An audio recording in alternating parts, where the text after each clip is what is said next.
Buenos días, mi nombre es Juan Sebastián Arias, residente de cirugía de la Universidad Pontificia Bolivariana. El día de hoy vamos a hablar de estomas, técnica quirúrgica y algunas controversias. Antes de iniciar esta charla, quiero agradecer a mi asesor, el doctor Alejandro Carvajal, cirujano del Hospital Pablo Tobón Uribe, quien desafortunadamente nos acompaña el día de hoy de forma presencial, pero está en el auditorio virtual para resolver cualquier duda. El día de hoy como objetivos tenemos respondernos esas preguntas: ¿qué es un estoma? ¿Qué tipo de estomas existen? ¿Para qué se indican? ¿Cómo se confecciona un estoma? Algunas situaciones especiales en cuanto a la confección de los estomas, controversias en técnica e indicaciones y algunas conclusiones. Primero vamos a definir un estoma. La palabra estoma o ostomía viene de la palabra ostium, que significa boca, y consiste en la exteriorización ya sea de un asa de intestino grueso o de intestino delgado a través de la pared abdominal anterior, desviando el curso normal del tracto gastrointestinal. Algo de fisiología importante para conocer y para tener en cuenta después de la confección de un estoma es que por la válvula ileocecal normalmente en un día pasan de 1.5 a 2 litros de líquido, del cual se reabsorbe el 90% en el colon. Entre más proximal sea confeccionada un estoma, menor distancia o menor campo va a tener el intestino para hacer reabsorción y viceversa.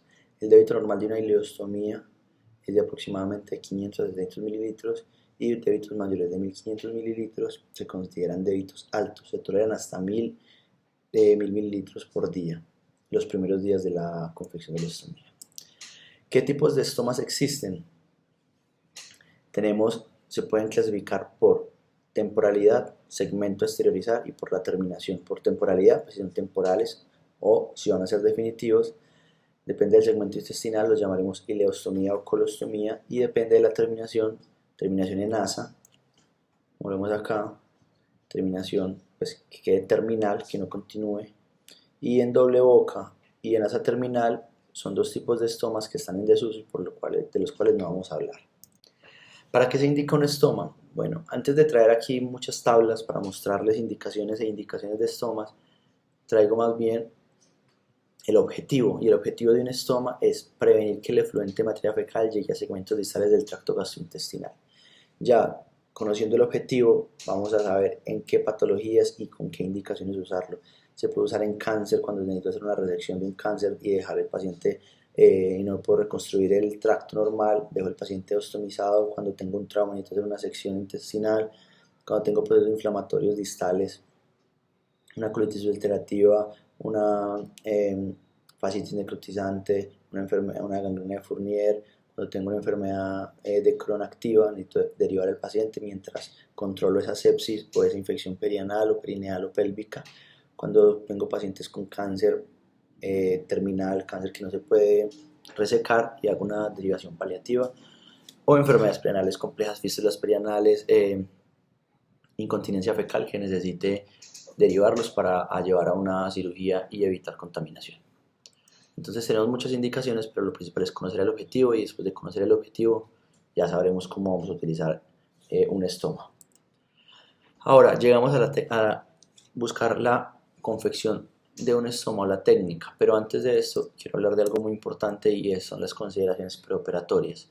Las guías son muy claras, tanto la guía italiana como la guía americana hablan de la detección o la marcación preoperatoria del sitio de la ostomía y la educación de los pacientes, que puede mejorar la calidad de vida, disminuir la estancia hospitalaria y llevar a que el paciente acepte mucho más rápido su enfermedad y su patología.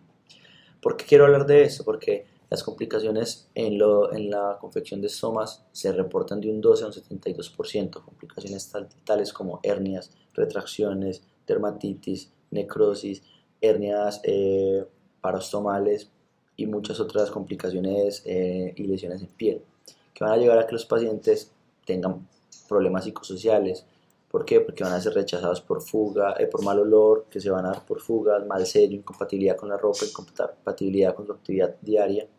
Y esto va a llegar a que los pacientes se aíslen. ¿Por qué? Porque no hay soporte social, no hay soporte psicológico, no hay educación para los pacientes, no hay campañas que sensibilicen a las personas, tanto a los pacientes con estas cirugías, como a sus familiares, como a la sociedad, para incluir a estos pacientes y no rechazarlos. ¿Cuál es la solución que ha mostrado o que han mostrado las guías de enfermería que se dedican a esto? marcación del sitio operatorio, del sitio del estoma y la educación con un acompañamiento psicológico permanente. Entonces, la marcación del sitio operatorio disminuye complicaciones de un 31.6% a un 23%. ¿Cómo se debe hacer? Se debe hacer de manera ambulatoria, donde el paciente tenga una participación activa y esté en una situación de poco estrés en su casa o en una consulta y no en un hospital previo a una cirugía. Que el paciente adopte diferentes posiciones, sentado, parado, flejando el abdomen, estirándose, y el experto o la enfermera dedicada a estos procedimientos marque adecuadamente el sitio del estoma. Aspectos anatómicos muy importantes que se deben tener en cuenta en estos pacientes: evitar pliegues cutáneos, prominencias óseas, cicatrices previas que tenga, y obviamente evitar el ombligo. Y aspectos personales del paciente: cuál es su ocupación, cuál es su estilo de vida, qué tanta destreza tiene este paciente con las manos, si el paciente es independiente, si tiene cuidador, este cuidador qué preferencias tiene, el estilo de la ropa que usa el paciente y también las preferencias del paciente que prefiere en el lugar anatómico donde se va a realizar el estoma. ¿Qué dicen las guías? Recomiendan un perímetro de 5 a 8 centímetros de piel sana, 5 centímetros inferior y 5 centímetros lateral al ombligo. En casos urgentes, donde no podamos hacer esta marcación de manera preoperatoria, de manera ambulatoria, se debe identificar el triángulo del estoma, que está demarcado por espina ilíaca anterior superior, tubérculo púbico y el ombligo. Un estoma confeccionado en este triángulo, en cualquiera de los dos lados, se considera un buen estoma y que va a tener poco riesgo de complicación, aunque no es el escenario ideal. En cuanto a la educación, es muy importante que el paciente reciba acompañamiento, tanto educación para saber manejar los insumos y saber manejar el estoma, tanto como acompañamiento psicológico. ¿Por qué? Es importante que el paciente aprenda a manejar esto antes de, porque simples intervenciones como manipulación de insumos, videos demostrando cómo se manejan, ejercicios que los pacientes manipulen una bolsa, manipulen una barrera antes de tener la cirugía, les cambia la vida, les ayuda a aceptar y a aprender mucho más fácil de su enfermedad y cómo manejarla. Disminuye la estancia hospitalaria y disminuye las complicaciones. ¿Qué recomiendan las guías de las enfermeras de curaciones y manejo de estomas? Que los pacientes tengan una explicación de anatomía y fisiología básica del tracto gastrointestinal, obviamente dependiendo de su nivel académico y de nivel de entendimiento, explicarles el procedimiento que se les va a realizar, por qué va a pasar con ellos, hacer demostración del manejo de insumos, como ya se los dije, cómo manejar una bolsa, cómo desocuparla, cómo cambiar una bolsa, cómo cambiar una barrera, discutir con los pacientes que les va a cambiar el estilo de vida por completo, hacer una preparación psicológica previa a la cirugía y posterior a la cirugía también hacer un acompañamiento. Y ahora sí, entremos a la técnica quirúrgica. Antes de empezar, obviamente vamos a definir la vía quirúrgica por donde vamos a abordar al paciente, si lo vamos a hacer vía abierta por la laparotomía o mínimamente invasiva por la laparoscopia. Las guías son muy claras y hablan de, si tengo el recurso, la capacidad y el conocimiento, hacerla de manera laparoscópica es mejor para el paciente. Las tasas de conversión son muy bajas y la mayoría de conversiones que se dan es por adherencias. Aquí en estas tres imágenes tenemos el posicionamiento de los trocars para hacer estomas. Si son cirugía primaria, es decir, voy a hacer una cirugía únicamente para hacer un estoma, para nada más. Si va a hacer una cirugía laparoscópica por una resección baja, por una colectomía por un cáncer, pues tendrá la ubicación que requiera el trocar y que quiera el cirujano, y de alguna manera se confeccionará el estoma, pero estas son únicamente posicionamiento de trocar para cirugía primaria de estomas. Este es para hacer una iliostomía, se conserva el triángulo del estoma, se ubica un solo trocar de 12 milímetros por donde vamos a ingresar unas pinzas que van a ser las que van a seleccionar el asa, y un trocar de 5 milímetros por donde va a ingresar la cámara. Con la cámara buscamos el asa, nos ayudamos con la pinza y por esta pinza es que vamos a sostener el asa, y este trocar ingresa por el lugar que ha sido marcado previamente. Esta ubicación, aunque se sale del triángulo del estoma, pero es porque no todo tiene que ir dentro del triángulo, sino es dependiendo de la marcación que nos hagan las enfermeras, es para confeccionar una colostomía del transverso, el mismo principio, un trocar en el sitio de marcación por donde se va a salir el estoma, un trocar para la cámara, y aquí para una colostomía del descendente o del sigmoides, un trocar por donde está marcado y por donde va a salir el asa, un trocar para la cámara. Y estos dos que muestran acá con asterisco, que son opcionales, es en caso de que yo tenga que hacer algún tipo de liberación de adherencias, puedo ingresar 1 o 2 trocas para ayudarme a liberar adherencias y evitar una conversión de la cirugía. O si se va a hacer por la parotomía, pues ya procederemos por esta vía. Seleccionar el segmento esterilizar, muy importante, garantizar la buena perfusión, movilidad y que esté libre de tensión el asa que voy a exteriorizar, así como lo habrá la guía. Antes de decir unos pasos importantes, tener en cuenta que para una ileostomía el segmento debe superar de 4 a 5 centímetros por encima de la piel antes de madurarlo, y para una colostomía el segmento intestinal debe superar de 3 a 4 centímetros el borde de la piel. Importante, si va a hacer una ileostomía en asa, seleccionar el asa con una distancia de 20 a 30 centímetros de la válvula iliocecal para el momento de yo desmontar la ileostomía tenga distancia suficiente para hacer nuevamente la anastomosis y no comprometer la válvula iliocecal. Cuando yo seleccione el asa que voy a exteriorizar en una ileostomía en asa, el segmento intestinal debo marcar mi asa aferente y mi asa deferente con diferentes suturas y diferente cantidad de nudos para yo saber y no confundirme cuál es el asa aferente y cuál es el asa eferente. En una colostomía vamos a hacer lo mismo, debemos seleccionar el asa, lo marcamos con suturas y para asegurar una adecuada movilidad vamos a liberar el mesocolon por línea blanca de Toll y secar planos avasculares, siempre cuidando el uréter y los plexos nerviosos. Si necesito liberar la flexura esplénica o la flexura hepática lo hago, pero que me garantice una buena movilidad del colon y que esté libre de tensión y siempre buscando una adecuada vasculatura. Preparar el sitio del estoma. En el sitio previamente marcado claramente, como les dije ahora, por las enfermeras o por el personal encargado, vamos a sostener este sitio con unas pinzas de coger y vamos a hacer una incisión. Puedo hacer una incisión circunferencial y retirar solo la piel, o puedo hacer una incisión vertical u horizontal. Posterior a esto, voy a desicar el tejido subcutáneo hasta llegar a la hoja anterior de los rectos, o lo puedo retirar. Una vez llegue a la hoja anterior de los rectos, va a hacer una incisión vertical o en cruz. Posterior a esto, se va a hacer una disección roma en el sentido de las fibras del músculo, y la hoja posterior de los rectos sí se debe incidir de una manera vertical. No se puede incidir de ninguna otra forma. ¿Listo? También hay otro abordaje, que es el abordaje pararectal. Es válido, se puede hacer, está avalado en la literatura. Antes se veía la controversia si pararectal o transrectal para disminuir la incidencia de hernias, pero la literatura no lo ha demostrado. Pero generalmente es más usado el abordaje transrectal. Una vez ya tengamos lista nuestra herida para esterilizar el asa, antes de esterilizarla o en el momento de la esterilización, vamos a sostener el asa con unas pinzas de Babcock y no traccionando, sino empujando desde adentro en lo posible, y si se requiere se hace una tracción suave para evitar el trauma y el daño de la vasculatura del asa que vamos a esterilizar. Antes de llegar a la maduración del estoma, bueno, es muy importante que cuando tengamos la herida lista, el cirujano pase 2 dedos por la herida, y esto garantiza generalmente que por acá va a pasar un asa intestinal de una manera muy fácil. Y antes de madurar el estoma, tenemos que cerrar las heridas, ya sea de la laparotomía o de la laparoscopia. Como ya tenemos el asa parcialmente exteriorizada, vamos a tratar de tapar la herida y recuperar nuevamente el neumoperitoneo, revisar la adecuada orientación de la asa, que no esté entorchada, que no esté acodada, que tenga buena perfusión. Retiramos nuevamente el neumoperitoneo, y cerramos las heridas abdominales. Un tip importante para no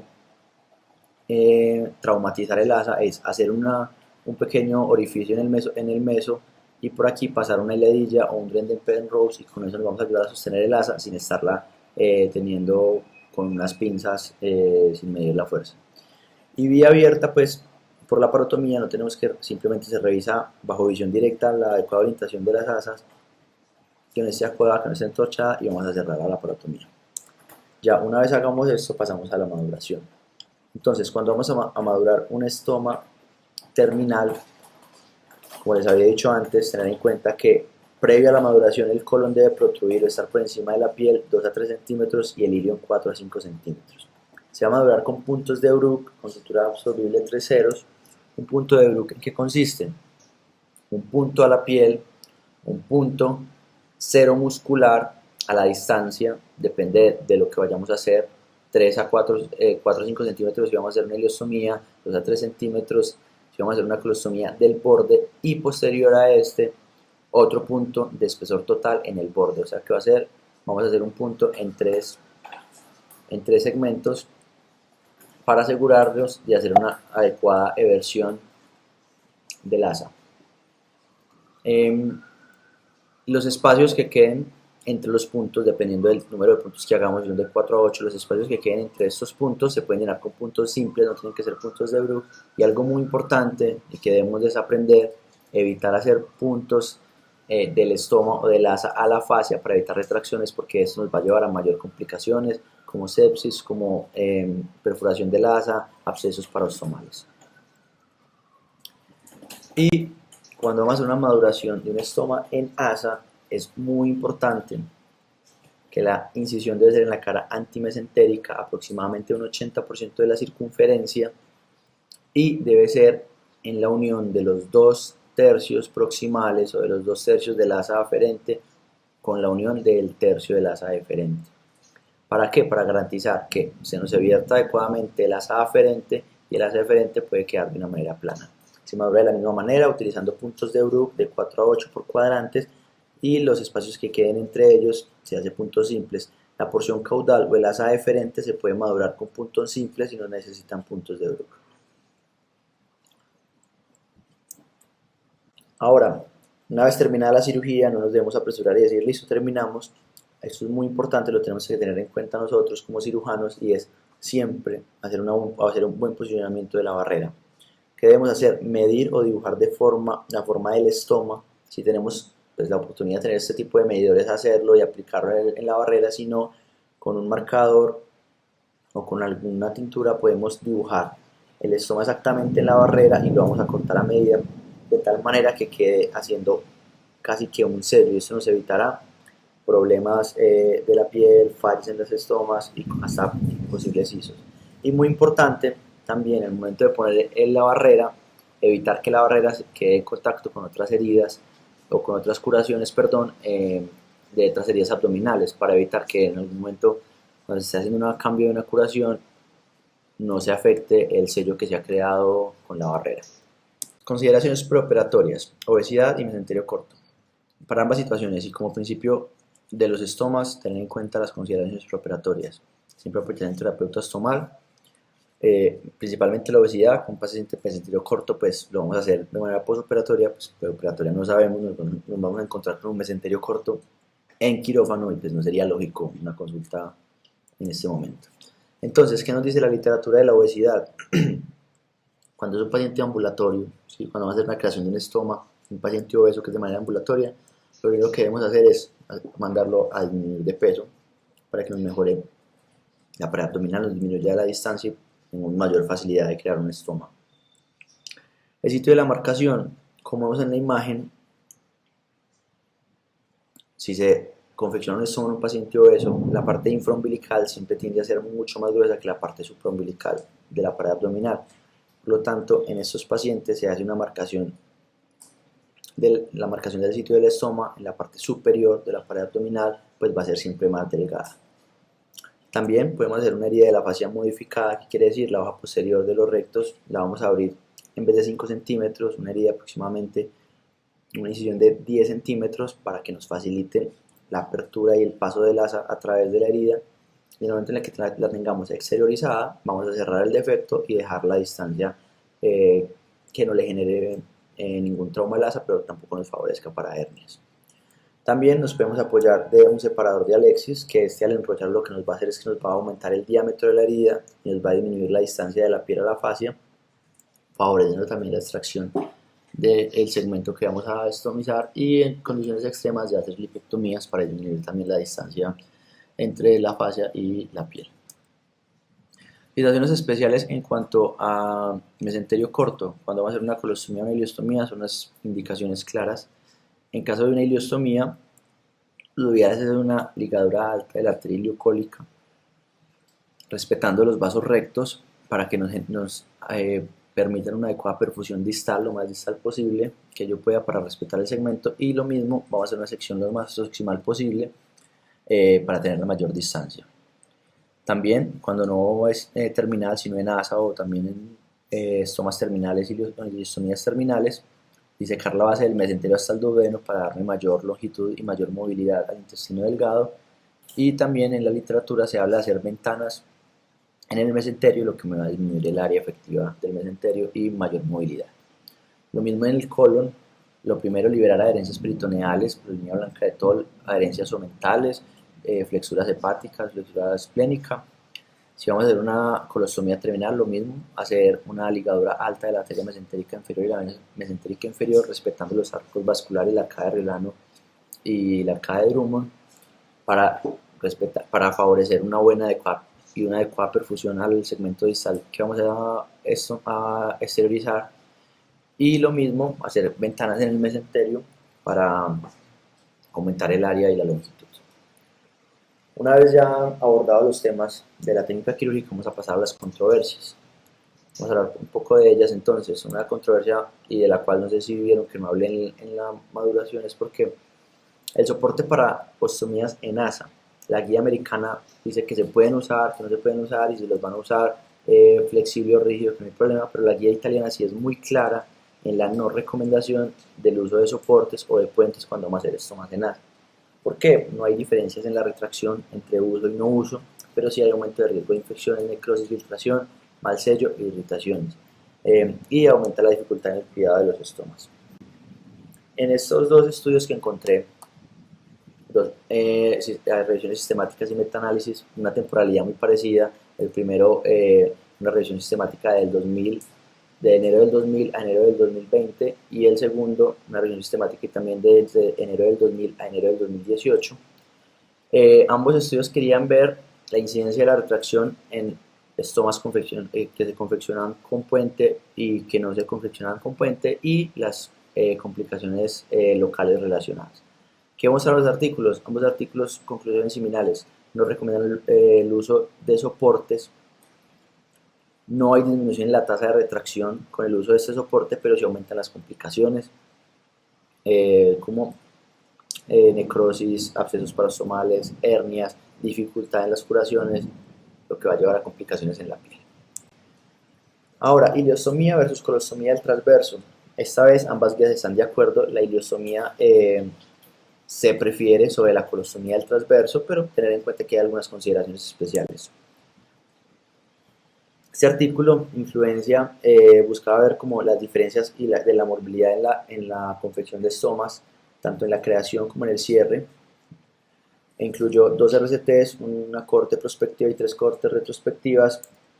Y aquí vemos en la creación de los estomas, vemos como tanto disminución en la mortalidad favorecía a la ileostomía, deshidratación favorecía a las colostomías, hernias, infecciones y prolapso favorece a la ileostomía. O sea que en este rango pues vemos que la ileostomía es superior. Y en cuanto al cierre, en la morbilidad no había mucha diferencia, en la fuga tampoco habían diferencias estadísticamente significativas, pero sí en las ISO posoperatorias y en el IO posoperatorio había mayor, o se favorecía la ileostomía, o sea, mayor complicaciones con las colostomías. Por lo tanto, como conclusión vemos que se prefiere la ileostomía sobre la colostomía del transverso.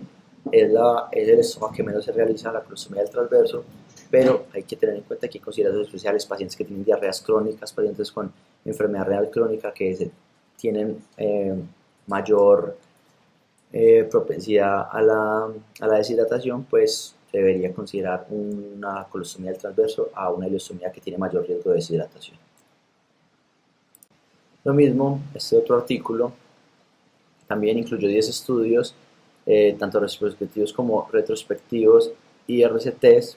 Buscaba encontrar diferencias en la creación con respecto a débito, prolapso e ISO, y en el cierre con respecto a infecciones del operatorio y hernias parastomales. Encontramos conclusiones similares que el artículo pasado. La colostomía tiene mayor riesgo de prolapso, mayor infección del operatorio, mayor riesgo de sepsis, hernia parastomal, menor calidad de vida en los pacientes, La ileostomía, por el contrario, mayor riesgo de deshidratación, menor complicaciones al cierre y menor estancia hospitalaria, por lo cual también concluye que se prefiere la ileostomía sobre la colostomía del transverso. Ahora, en cuanto a estomas derivativos, es un artículo de revisión que me pareció muy importante. Habla sobre a quién derivar, a quién no derivar y cuándo hacerlo. En cuanto a estomas derivativos de protección, falta una definición clara sobre los límites de las anastomosis rectales bajas para definir a quién derivo y a quién no. Ellos dicen que en general las pacientes con anastomosis por debajo o con una distancia menor a 8 centímetros del margen anal se benefician de un estoma derivativo. Algunos autores hablan de 6 centímetros, pero todavía no hay un consenso. Dicen también que pacientes que se benefician de estoma derivativos son pacientes que con sepsis severas perineales o perineales, enfermedades inflamatorias como fístula, como enfermedad de Crohn, enfermedad inflamativa intestinal, se benefician de esos estomas derivativos, pero se deben basar en los factores de riesgo de los pacientes, si está en riesgo de una filtración en la estomosis, si tiene riesgos de hacer una sepsis, pero no hay ninguna indicación o guías robustas de las cuales me hablen o me indiquen a quién debo derivar y a quién no, principalmente cuando hacemos anastomosis para proteger una anastomosis de estas estomas derivativos. Entonces, todos los artículos que dicen sí disminuyen el riesgo de filtraciones, pero no garantizan el éxito de la anastomosis. Disminuyen la progresión de la sepsis en caso de que haya una filtración, claramente porque tenemos derivado del tracto gastrointestinal, entonces la anastomosis no va a estar bajo presión, no va a estar recibiendo carga bacteriana, entonces va a disminuir el progreso de la sepsis, retarda el tiempo de la reintervención si es necesaria, y claramente los pacientes no derivados se van a complicar más. No hay un tiempo definido para el cierre, es más, muchos de los pacientes a los cuales se hace un estoma derivativo para proteger una anastomosis terminan derivados toda la vida y nunca se logra el cierre. Y también tener en cuenta que en el momento del cierre, el cierre tiene complicaciones graves como sepsis, como peritonitis, ilio posoperatorio, falla de la anastomosis del cierre. Y también, obviamente, los artículos, muy importante mencionarlo, todos se han basado, como dice acá, en evaluar el riesgo de la filtración, pero dejan a un lado la morbilidad aumentada del paciente por la mera creación de un estoma derivativo, que tiene sus complicaciones, como ya mencioné, complicaciones como hernias, complicaciones como ISO, complicaciones dermatológicas, irritaciones y todo esto. Un artículo que encontré que me pareció muy importante, un artículo de un estudio cualitativo donde encuestan a 49 cirujanos dividiendo las preguntas por categorías y a los cirujanos los dividen entre cirujanos que han hecho menos de 50 cirugías de anastomosis rectales bajas y más de 50 procedimientos de los mismos. 5 categorías de preguntas de quiénes están a favor y en contra. Les dieron una lista de factores de riesgo a los cirujanos y si ellos tenían en cuenta esos factores de riesgo que estaban listados o si tenían en cuenta otros factores de riesgo, si la decisión de realizar el estoma era típica bajo factores de riesgo o de lo contrario era atípica, en el sentido de decir, no sé, es un paciente que tiene todos los factores de riesgo pero es muy funcional, nos fue muy bien en la cirugía, no, a él no le va a hacer un estoma derivativo. Esa es la decisión atípica, a lo que se refería como cada cirujano lo ponía y lo escribía. Si le generaba emoción o no emoción al cirujano, no en la emoción de realizar el estoma, sino la emoción como la empatía de ponerse en los zapatos del paciente o pensar en el paciente como le voy a hacer un estoma derivativo, me le va a aumentar morbilidad o no se lo voy a hacer y lo voy a poner en riesgo, si influenciaba o no en tomar la decisión esta emoción y también si influenciaba en la toma de la decisión la experiencia personal del cirujano, cómo le había ido a través de los años haciendo este procedimiento. El único grupo de preguntas que tuvo una significancia estadística fue la experiencia personal. Fue lo único que vio que la experiencia personal del cirujano lleva a que sea exitoso o no exitoso la creación del estoma. ¿Qué otras conclusiones tuvo este artículo? La mayoría de decisiones son basadas en los factores de riesgo del paciente, pero también se basa mucho en qué tan arriesgado sea el cirujano que lo está haciendo o no y su experiencia. ¿Qué le falta a este artículo y en qué hablan de ellos en las conclusiones? Les gustaría llevarlo alrededor del mundo, encuestar más cirujanos, no solo cirujanos europeos, tener cortes más grandes de cirujanos para poder sacar unas conclusiones más robustas. Pero el fin de este artículo no era no sacar indicaciones para esto, sino mostrar qué es lo que lleva o cómo lleva a la toma de la decisión de realizar o no un estoma derivativo. pues por un cirujano. Entonces, como conclusiones de la charla tenemos conclusiones generales. Para mí, las consideraciones preoperatorias son una piedra angular para un buen desenlace de los pacientes, para que me disminuya riesgo de complicaciones, me disminuya la estancia hospitalaria, que el paciente acepte su patología y disminuir problemas psicológicos y sociales para el paciente. Tener en cuenta que hay muchas indicaciones para realizar un estoma en múltiples patologías, pero cada paciente es una propia indicación, cada paciente debe ser individualizado y llevado a decir qué procedimiento se le va a hacer y por qué se lo va a hacer e incluirlo a él en la decisión.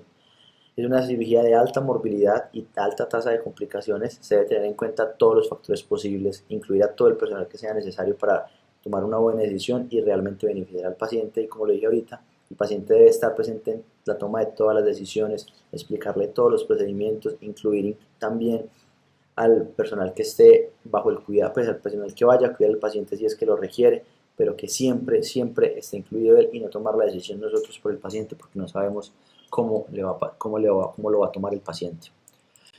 Conclusiones en cuanto a la técnica quirúrgica.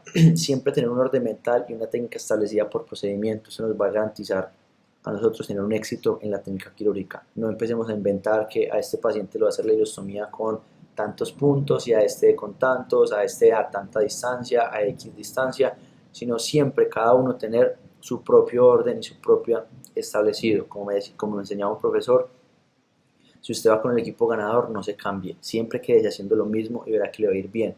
Y al hacer lo mismo y tener las cosas claras, en el momento en el que se le presente un contratiempo o alguna cosa no esperada durante la cirugía, usted va a tener los recursos para cambiarlo y saber qué puede hacer diferente. Desaprender creencias falsas y no pelear con la evidencia por miedo a las complicaciones. Como les dije, no usar puentes, no hacer puntos a la fascia. Y nunca dejar de lado la vitalidad y el buen estado del asa, a exteriorizar, como les hablé ahorita, siempre, siempre revisar las veces que sea necesaria, que la asa esté bien profundida, que tenga buena vitalidad, que los bordes estén sangrando, que no esté acuada, que no esté entorchada, que esté en la orientación adecuada. En cuanto a la maduración, los puntos de Bruch son fundamentales para garantizar una adecuada protrusión, y garantizar una adecuada protrusión vamos a tener una ostomía funcional, un estoma funcional, ¿cierto? En cuanto a los estomas en asa, la incisión es muy importante realizarla en la unión de los dos tercios proximales con la unión del tercio distal, lo mismo para garantizar una adecuada protrusión del asa aferente y que tengamos un estoma funcional. Y siempre, como mi última conclusión de técnica quirúrgica, garantizar y asegurarse de que haya un buen sello con la barrera, que no estemos en contacto con nada y que nos garantice un buen sello para evitar filtraciones. Y como conclusiones, en cuanto a las controversias, ya lo dice, la evidencia es robusta en cuanto a esto. Se prefiere la istomía que la colostomía del transverso, tiene menos complicaciones, pero siempre tener en cuenta esos pacientes, esas situaciones especiales o esas imposibilidades quirúrgicas donde siempre nos va a tocar recurrir a una colostomía del transverso. La evidencia es fuerte en contra del uso del soporte para estomas en asa, no se debe usar, no hay ninguna indicación. Desaprender esa creencia o esa enseñanza de que es que disminuye los riesgos de la retracción, por más temprano que se lo quite, siempre va a ser más complicaciones y no va a beneficiar para nada. Y por último, en cuanto a los estomas de protección derivativos, no hay guías ni estudios lo suficientemente robustos para indicar cuándo sí y cuándo no derivar un paciente, pero lo importante es que la decisión está en manos del cirujano, en su experiencia, su seguridad y en individualizar a cada paciente bajo sus factores de riesgo, su condición, ya sea por condiciones nutricionales, por condiciones transoperatorias, soportes, condiciones de base. El cirujano tener todo esto en cuenta para tomar una adecuada decisión que va a beneficiar al paciente, ya sea que no se derive o sea que se derive, pero todo en pro del paciente. Esto sería todo, muchas gracias. Quedo atento si hay alguna pregunta.